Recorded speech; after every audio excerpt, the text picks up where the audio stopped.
went into this, you were expecting, we've heard on the political noise, right, that the numbers might be low. Did any kind of jump out to you, any kind of surprise you? I think the thing that surprised me more than anything else is just how long it's taking some of the European countries to actually get up to 2%, because this was a pledge that was made in 2014. I mean, 2014 was a key year in all this. It was, of course, when Russia annexed Crimea, and that really focused NATO minds, and that's when they made this pledge to get to 2%. Here we are 10 years on, and as we've seen, countries like Belgium still at 1.3%. It's taken them an awful long time, and in the case of Belgium, for example, they're still talking about 2030, 2035 before they actually get up to that figure. So it seems an awful long time to increase your spending, your spending on defence from 1% to 2% of GDP. Michael, is it that pace that gets American politicians quite so hot under the collar about all of this? Yeah, I think it gets most Americans hot under the collar. I mean, we're kind of tired. I mean, we've been the guarantee of Europe's security for 80 years now, and I think the feeling is, why aren't these people carrying their load? I mean, fulfilling their commitments. I mean, we'd like to spend a lot of that money on social services and infrastructure here, but we dedicate it to protecting, the borders of Europe. We've done it for a long time, and we sort of feel as if a lot of these countries are just free riding on our money, and I can see frustration growing. Simon, does defence spending, the issue of it, does it get people going in Bangladesh to the extent that the debate that we're having between North America and Europe? At the moment, a little bit, because right now what's happening is that Myanmar is right across from the border from Bangladesh. Myanmar is going through a period of pretty heavy turbulence, and we are seeing yes, and we are seeing like border incursions every single day. We're seeing shelling on this side of the border. We're seeing rebels from that side coming into Bangladesh, and there are reports that they have set up camp within Bangladeshi borders as well. Although that's still not substantiated. But there's not a lot that we can do. There were actually Bangladeshi lives lost because of Myanmar's Burmese shelling, but there's not a lot we can do, because we cannot get into a war with Myanmar. We just don't have the firepower for that. But here's also the thing: we spend more on defense than we spend on healthcare, than we spend on education, really? So social security. I don't want to put you on the spot with the number, but do you know roughly what it is of Bangladesh's GDP in terms of, if we're putting in the context with these other countries? So 5.5% of our budget of our fiscal budget was spent on defense, whereas it was only 5% for healthcare and less than that for social security. And so no, I do not want more defense. Has that changed in recent years, or is that always been the case for as long as you can remember? I just wondered if that's been ramped up, and if so, over what kind of time period? No, it's always been just very, very slow. The growth has been very slow. Yeah. We've been asking for more allocation for social security, at the very least, because it's abysmal.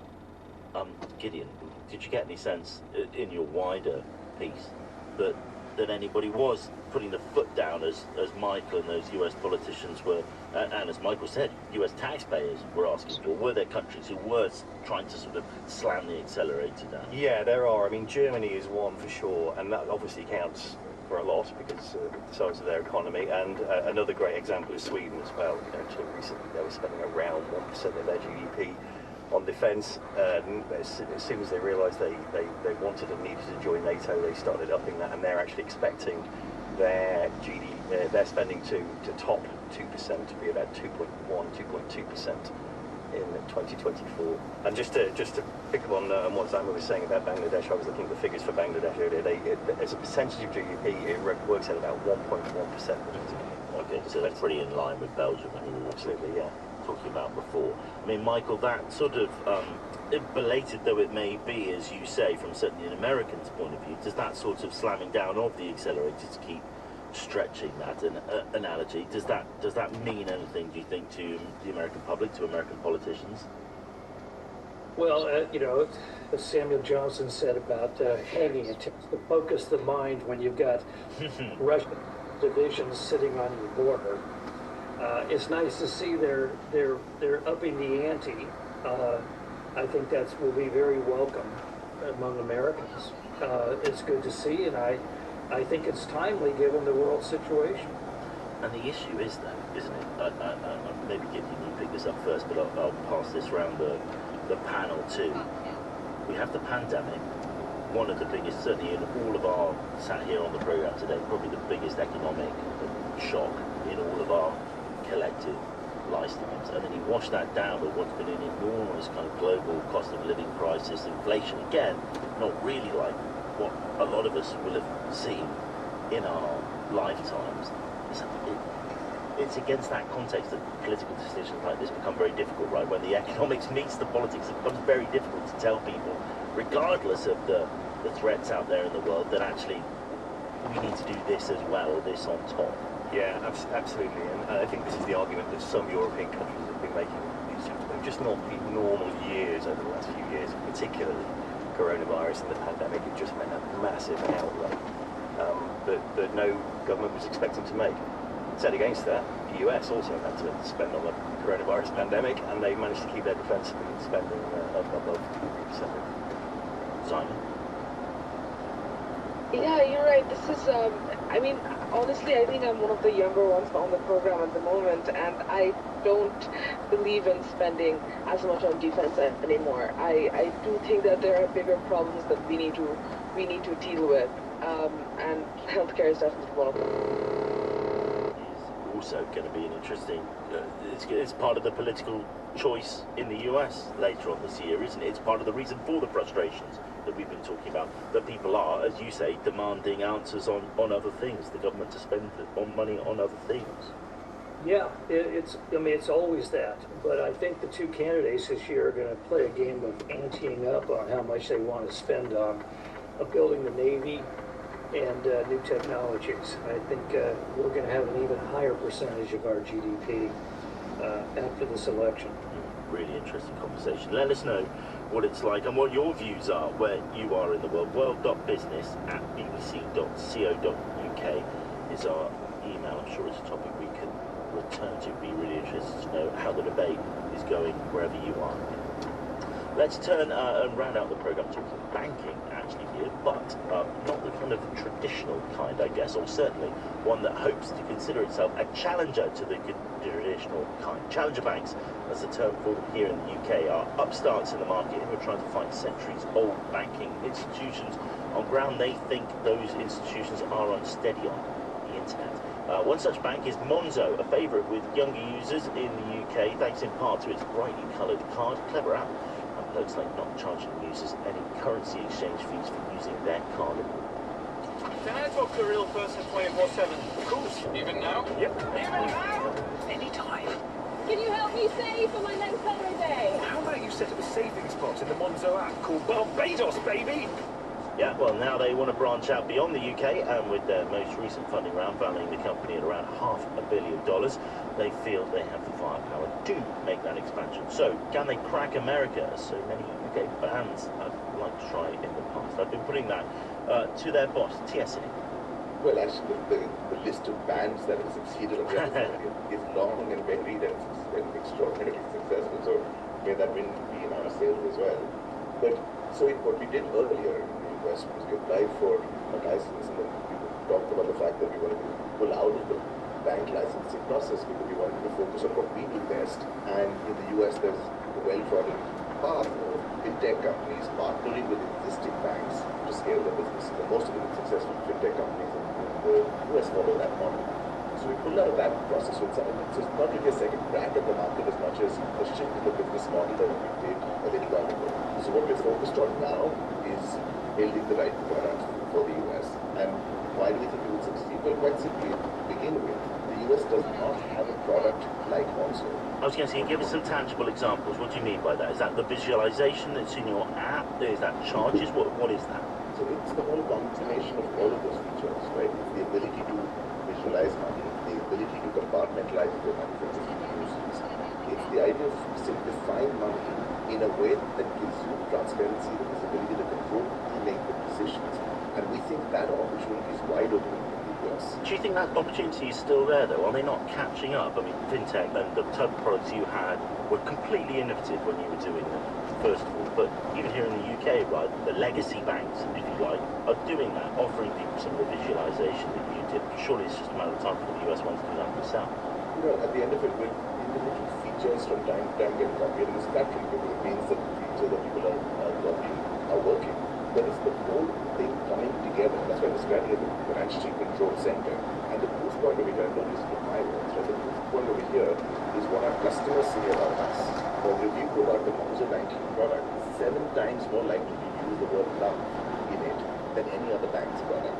We add almost a million new customers every single year. It's proportionately through word of mouth. When it comes to the legacy banks, and that's a great thing to think about. You know, incumbents are there in such a the industry kept. And there again, the incumbents is what are very much involved.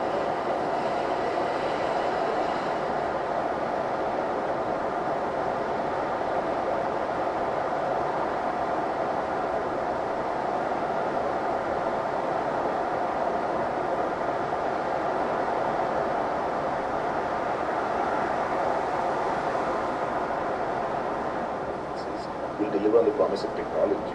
And I'm excited that at Monzo what we're demonstrating is that we can bring the best of tech and the best of banking together. Is there any stress, TS, when you make a decision like this as a leader? That actually, we have a lot of lessons in business, don't we? That often the faster companies grow and the bigger they get, they kind of lose sight of some of that. The things that made them original, the things that made them popular and successful in the first place. How do you balance those things as a leader? It's a great question, Vinay. The way I would describe it is that we obsess about that stuff, the golden threads of our culture. And that defines us not just in terms of our culture and who we are, but also defines our business model. We drive incredible customer outcomes, which create the growth and the customer loyalty and the customer engagement that I'm describing. Those outcomes are not accidental. So you're absolutely right. That's the thing to protect as we continue to grow and scale.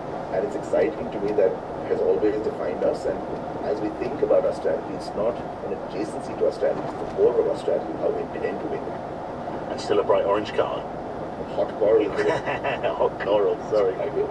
Hot coral is it's exciting that companies and brands go a lifetime trying to be associated with a color, the Tiffany's blue and so on and so forth. And it's exciting for a young company like us that color, the hot coral, is associated with Monzo as clear and direct and striking way as it is. T.S. Anil, the boss of Monzo there. Zyma, customer service, marketing, which ones sort of win out? And Monzo looks so cool, just overall, putting it out there. Just in terms of how banks can be very difficult for younger generation to access because they may not be entering with a lot of finances. Monzo really is doing away with that barrier. Yeah, interesting, isn't it? Michael, when he talks about T.S. Anil there being in a race, do you think those traditional banks are stepping up in that race, or is he right? Can these challengers sort of beat them by being more nimble around some of this tech? Well, listening to him, I thought to myself, he better have one hell of a differentiating hook. Because just sitting here, I wrote down the names of 10 young, exciting, fast-moving fintech companies. Yeah. And that doesn't include the B of A's of the world with the Venmos and all that. I'm talking about Paid, Ripple, Stripe, Gusto. I mean, yeah. These companies are moving very fast. It's a busy field. We've got the Cheltenham Festival, which is a big horse racing festival here in the UK at the moment. It's a field like that, isn't it? We shall have to see who lasts to the finish. Just about it to the finish for us here on Business Matters. Big thanks to Zyma, big thanks to Michael, big thanks to you for listening. We'll be back tomorrow. This is the BBC World Service, asking if psychedelic drugs could help in the treatment of mental health conditions. We'll be hearing about the benefits, but also the concerns that widening access to these drugs could have. It's my job to keep people safe. It is very important that people do this with guides and do this in a safe place. Magic mushrooms and mental health. Tuesday at 8:15 GMT. In half an hour, assignment. Migration across the US-Mexico border hit a record high in December, when President Donald Trump introduced zero tolerance, prosecuting every adult crossing without permission. But what happened to the children travelling with their parents? I'm Linda Presley. Join me for Border Stories. This is the BBC World Service, the world's radio station.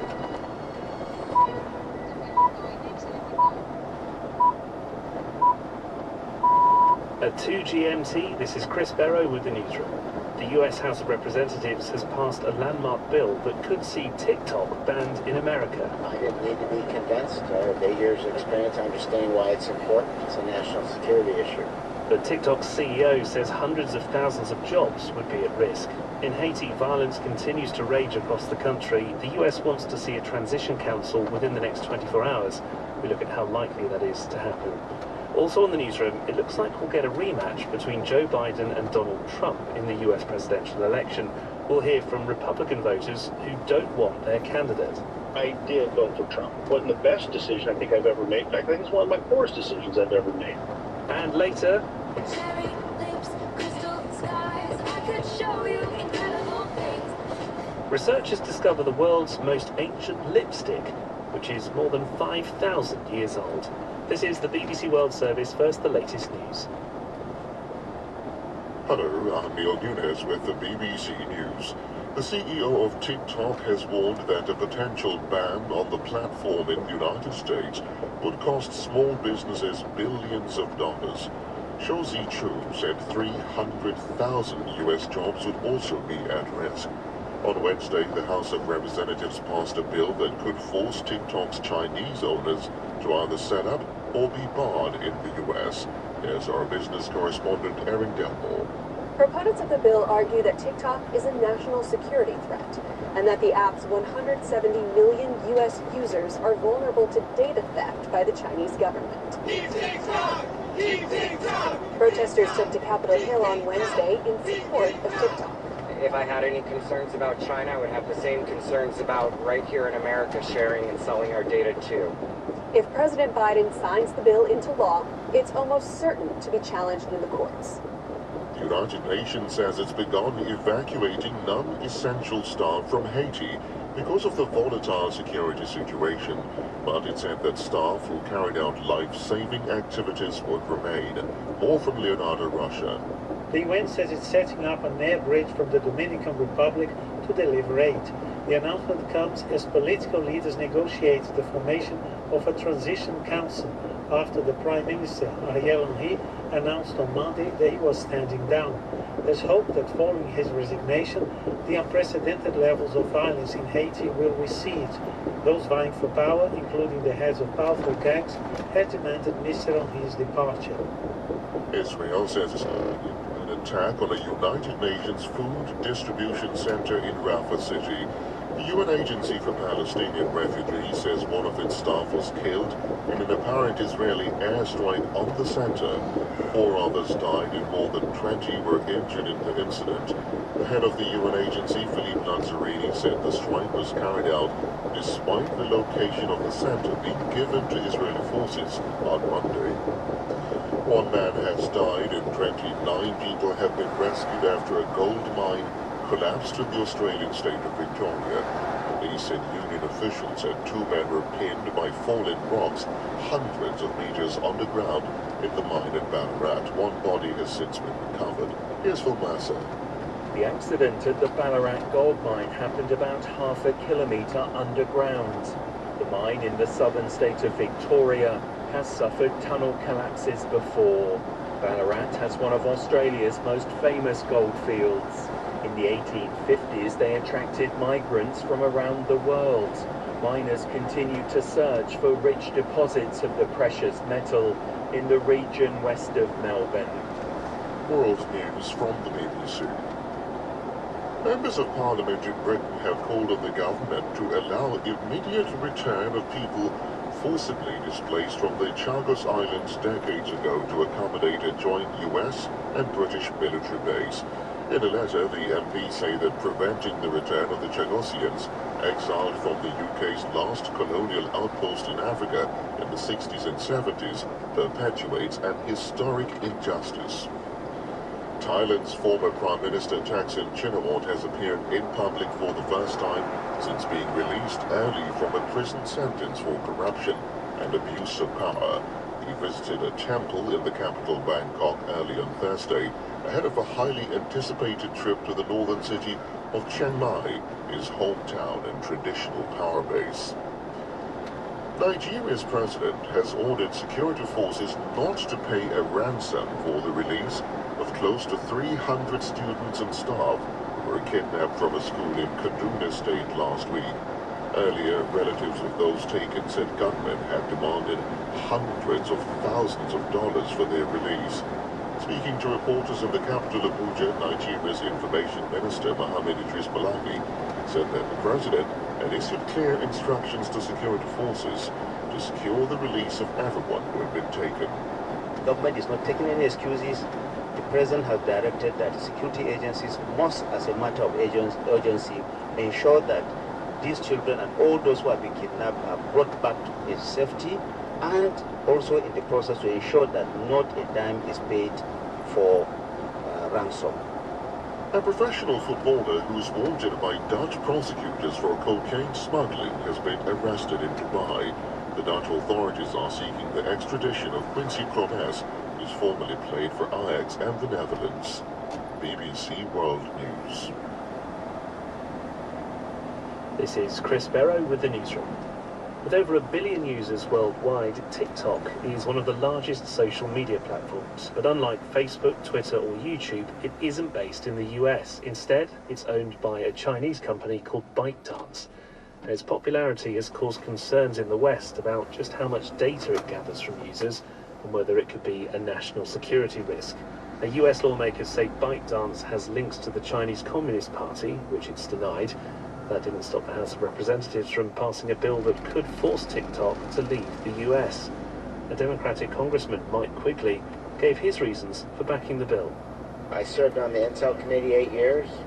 I didn't need to be convinced. I have 8 years of experience understanding why it's important. It's not a First Amendment issue. It's not a shutdown. It's a divestiture, and it's a national security issue. Well, China has described the potential ban in the US as an act of bullying. TikTok's CEO Xu Zichu said the legislation could cost US small businesses billions of dollars. Let's speak to our correspondent in Washington, Will Vernon. And Will, TikTok's CEO has also talked about jobs being lost and money. That's right. The official TikTok channel a short while ago posted this video featuring the CEO of the company, and he said there's been a lot of misinformation around this law. Remember, this still needs approval from the upper house of Congress, the Senate. Mr. Shou said if that happens, it would definitely lead to a ban on TikTok in the United States. He said that would give companies, and it would put 300,000 American jobs at risk, he said. He said the company will now do everything possible to protect TikTok, including exercising its legal rights, because TikTok's position throughout this is it doesn't pose a threat, it doesn't have any links to the Chinese government, and that it's restructured its company to ensure that data is safe. But US officials say TikTok is to national security more broadly. Is it likely to be passed? Because I'm guessing there are other hurdles that it would have to overcome before it fully would ban TikTok. Well, it's not clear what fate will await this bill once it... Senators have only said quite cryptic messages about they're going to look at it very carefully. There probably will be in the Senate, but what it would do is it would give TikTok's Chinese owner, a company, as you say, ByteDance, around 6 months to either sell its US assets, so the US part of its business, to an American company, or essentially be banned in the United States, right? So basically get rid or get out. Now, it's not clear whether it's even possible for part of such a big social media company to be sold in 6 months. Some say it is possible, some people say it isn't. And the other key question, of course, is would China allow that? This is a Chinese company, it's a very controlled system, and the Chinese authorities last year said any sale of TikTok would require government approval, and it would firmly oppose any forced sale. I know that China's talked about bullying and said that this is something that could come back to bite the US. I just wonder if this might play in the presidential election, because obviously younger people tend to use TikTok and they might not like the fact that it could be banned. Well, I think it's already become an issue in this election. Joe Biden's official campaign actually joined TikTok last month, even though the White House is saying they support this bill that could lead to a ban of it. And former President Donald Trump, we now his party's nomination. In 2020, he threatened to ban TikTok, but now he seems to have changed his mind. He's spoken a number of times over the past week saying he opposes a ban. Now, it's not quite clear why he's made this U-turn. There is speculation that he's trying to court, the youth vote, or perhaps he's against it just because Joe Biden's supporting it. Perhaps there's another reason. Who knows? Will Vernon, thanks for joining us here on the newsroom. Well, next, in Haiti, violence continues to rage across the country. America has demanded that power be handed to a transition council by the end of Thursday, after armed gangs forced the Prime Minister Ariel Henry to resign, accusing him of corruption. The US Secretary of State Antony Blinken has called for an end to instability in the country. The heart of the story is the suffering of the Haitian people, and we want to see that brought to an end.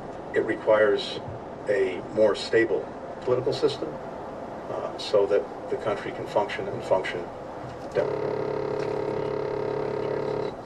assistance so the economy can get built up, people can have opportunity, and fundamentally we need to see security. Yeah, as the security situation deteriorates, the UN has begun evacuating non-essential staff. Our correspondent Will Grant is on the border between Haiti and the Dominican Republic. The idea that the State Department set out a sort of 2-day time frame for the Transitional Council, an interim administration of some kind, didn't strike many observers as particularly realistic when you think that there are so many factions and different political inclinations to take into account, and that they're essentially at each other's throats as well half the time. Add to that the violence and the fact that the gangs want, if not a seat at the table, a representative who will be sympathetic to their arguments, for example over the issue of perhaps having an amnesty for the current violence so that they wouldn't be facing jail terms, things like that.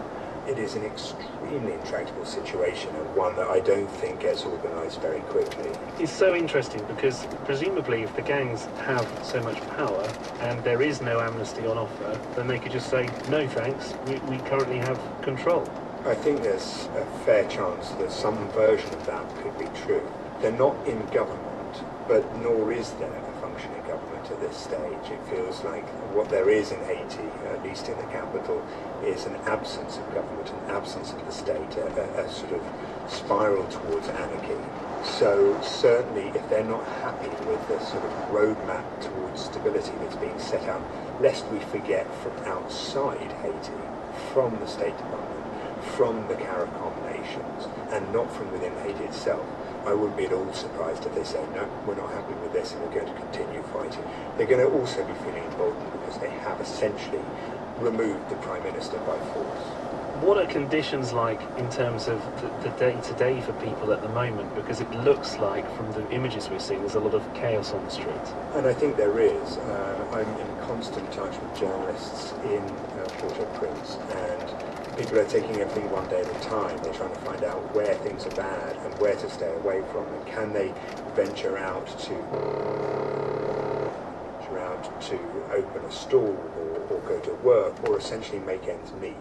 And while you're taking those sorts of calculations into account, then there are a lot of people being forced out of dangerous parts of the city, and I believe the number of internally displaced people is now around 350,000 just in the capital city itself. Will Grant. Now to a mystery that's baffled scientists for decades. Why is it that only humans and some marine mammals go through the menopause, while other species continue to reproduce until the ends of their lives? Well, new research suggests there's an evolutionary advantage to the menopause, living for longer. This report is from our science correspondent, Helen Briggs. Killer whales are among the handful of species known to go through the menopause. By studying them, scientists hope to solve a biological puzzle. In evolutionary terms, stopping reproducing partway through your life doesn't make a great deal of sense, given the drive to pass on your genes. But researchers at the University of Exeter have discovered the 5 whale species that go through menopause have a longer lifespan. This suggests the menopause evolved to allow grandmother whales to help younger generations survive without producing more mouths to feed.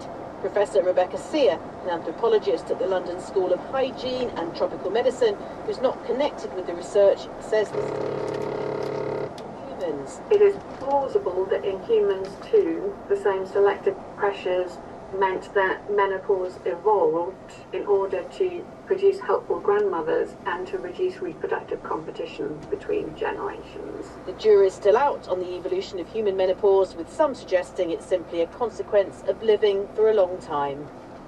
Helen Briggs, and this is Chris Barrow with the newsroom here on the BBC World Service. Israel's far-right National Security Minister Itamar Ben-Gvir has praised a border police officer for killing a 12-year-old Palestinian boy who was holding a firework and called him a terrorist. Rami Hamdan al-Halhouli was shot on Tuesday night near his home in a refugee camp in Israeli-occupied East Jerusalem. That officer is now under investigation. From Jerusalem, our senior international correspondent Ola Gearin reports. How did another Palestinian child get shot dead? Israel's border police claimed there was violent disorder in a refugee camp and their forces. Eyewitnesses and mobile phone footage say otherwise. 12-year-old Rami is on the street with friends. It's quiet, no clashes. In the distance, a high wall topped. Rami is holding a firework. One of his friends lights it. Then a single shot. Before the firework explodes in the sky, Rami is dead on the ground with a bullet to the heart.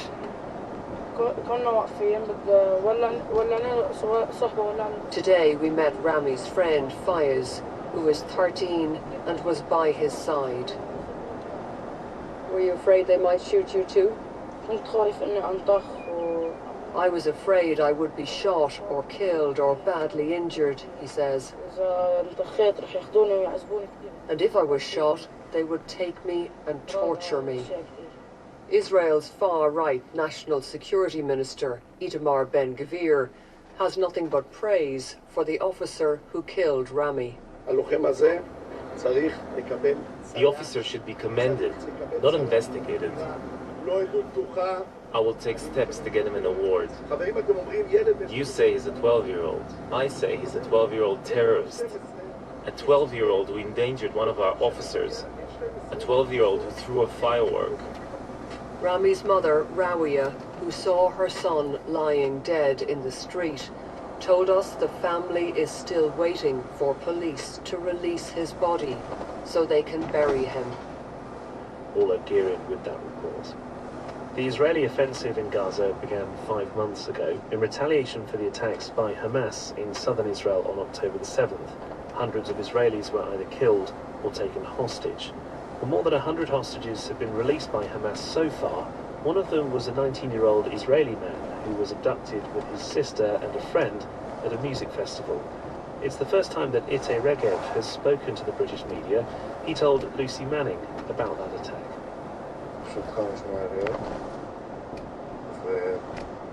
We started hearing shooting, and terrorists were surrounding the whole party area. Lots and lots of people started running in all directions. I heard people screaming. I saw people falling down, a lot of bodies.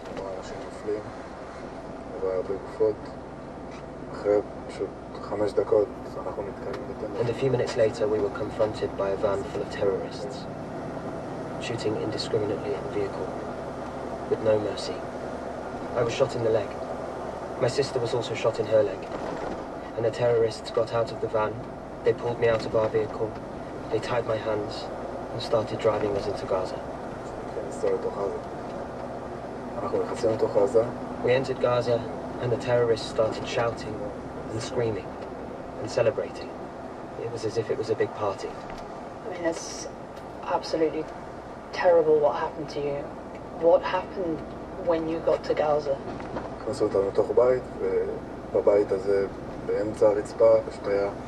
We arrived at a house.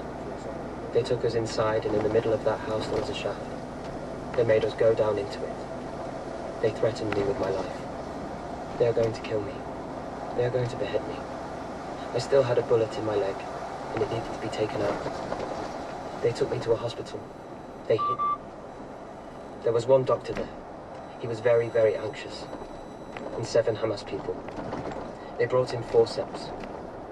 They didn't give me any painkillers. They simply took the bullet out without any anesthetic for my leg. They told me to keep quiet, because if I won't keep quiet, they'll kill me. I see my sister Maya, injured and crying. Maya also said her goodbyes and told me, if I come out of this alive, to tell our parents that she loves them. It was a day I will never forget. Hamas wants a total ceasefire and the withdrawal of the troops for the hostages to be released. Do you think that Israel should agree to that, to free the hostages? I think we should do anything we possibly can to get them out of there, whatever the cost. We need to do anything that will bring the hostages out of there. You can't put a price on it. It's people's lives. Itai Regev speaking to Lucy Manning. Well, let's turn our attention to politics now. In November, Americans will almost certainly get a political rematch that the majority of US voters don't want to see. Donald Trump versus Joe Biden. Both effectively secured their presidential nominations on Tuesday, and now campaigning is well and truly underway. As always, the result will be massively influenced by a minority of voters who are currently undecided. And that applies especially to Republicans who don't like Donald Trump. Our North America editor, Sarah Smith, has been meeting Republican-leaning voters in Wisconsin. Breaking overnight, it is official.